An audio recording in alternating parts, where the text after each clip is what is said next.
Greg, you can really learn a lot from a person by looking at their handwriting. Yeah, you really can, Jerry and Elise, and that's true with everybody. But criminals are the people police want to know about. Handwriting profiling has become an important tool both to help solve crimes and to prevent them. We took a trip to Atlanta to meet up with a top expert about handwriting profiling.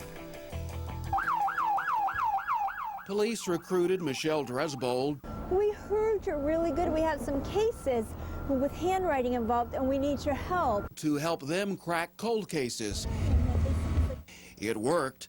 With training from the U.S. Secret Service, Dresbold has gotten inside criminal minds to help catch killers, kidnappers, and bank robbers. How does she do it? When you have big upper loops. By examining handwriting. In fact, everybody watching this show, I can tell pretty much everything about them. Dresbold says the way you write reveals your secrets. I can tell what motivates him or her, his intelligence or her intelligence level.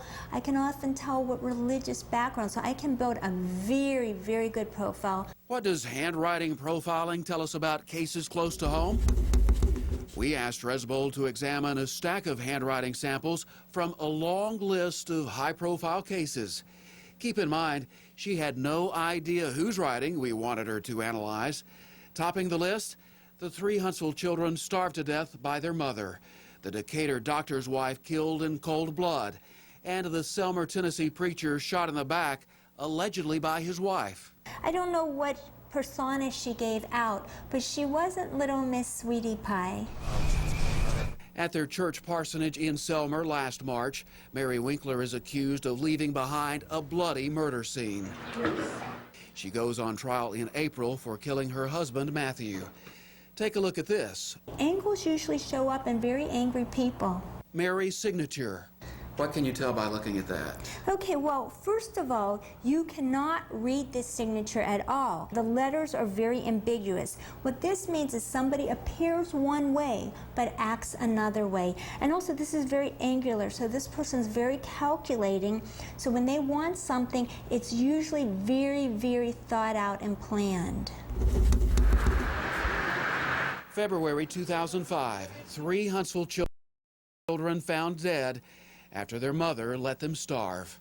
Natasha Ward, she's what we call all middle zone. Middle zone means their upper loops aren't high and the lower loops aren't low. These are people who only think of the moment. They're not thinking ahead, they don't plan well. So this isn't somebody who's a great thinker. Natasha Ward signed her name to this guilty plea earlier this month. This person is having a breakdown. When you're emotionally cracking up, your handwriting will actually crack. And if you notice this N, it's cracked in 2 spots. She's not mentally stable, not even a little bit. Since it happened in 1999, Decatur's Tipton murder has remained a mystery. Karen Tipton, the wife of a prominent doctor, was sexually attacked and brutally murdered inside her home. A jury found Daniel Wade Moore guilty of the crime, but a judge threw out the conviction. Now Moore is back in jail waiting on a new trial.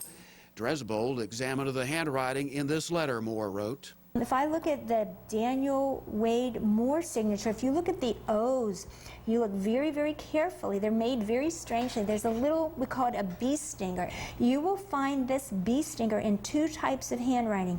A person who refrains from sex completely, or somebody who's obsessed with sex.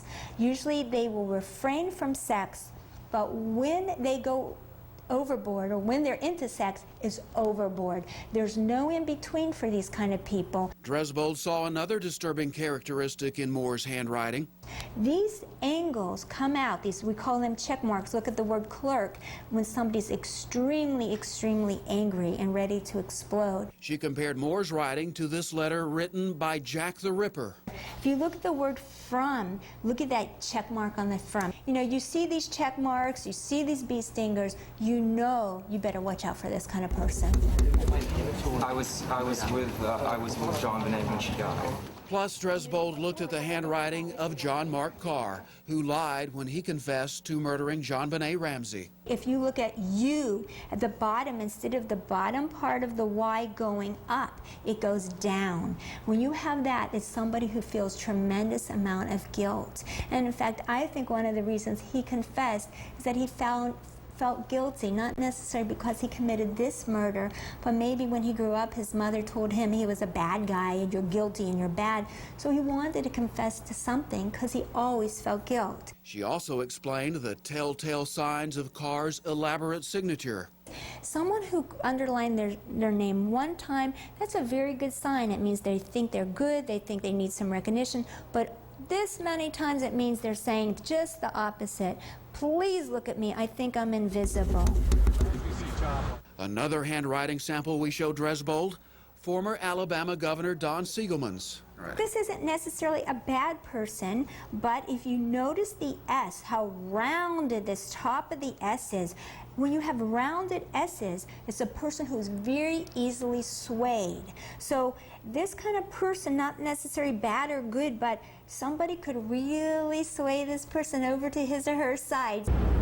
A jury decided the same thing last year, handing Siegelman a conviction for bribery, among other government corruption. And also, if you notice, this S turns into an X at the bottom. You will find X's in people who do things that are self-destructive. We're not done yet. We'll be profiling handwriting for more people, including the accused killer of Lawrence County teacher Judy Jester. Plus, we'll take a look at Governor Bob Riley's handwriting, as well as First Lady Patsy Riley. That'll be tomorrow night on News Channel 19 at 10. Now, Elise and Jerry, some folks may be getting a little nervous about their own handwriting, but even if you share some of these so-called bad characteristics, don't worry. There's a way to change your handwriting that'll actually help change your behavior. Well, I know you've got handwriting samples from me and Elise. I can't wait to hear what those turned out to be. I can't wait What'd you either. find out? Well, you're going to have to wait till tomorrow night at 10, and we'll tell you all about it. All right. Nothing Can't bad, wait. I Good. can't wait. All right. At least we can sleep tonight.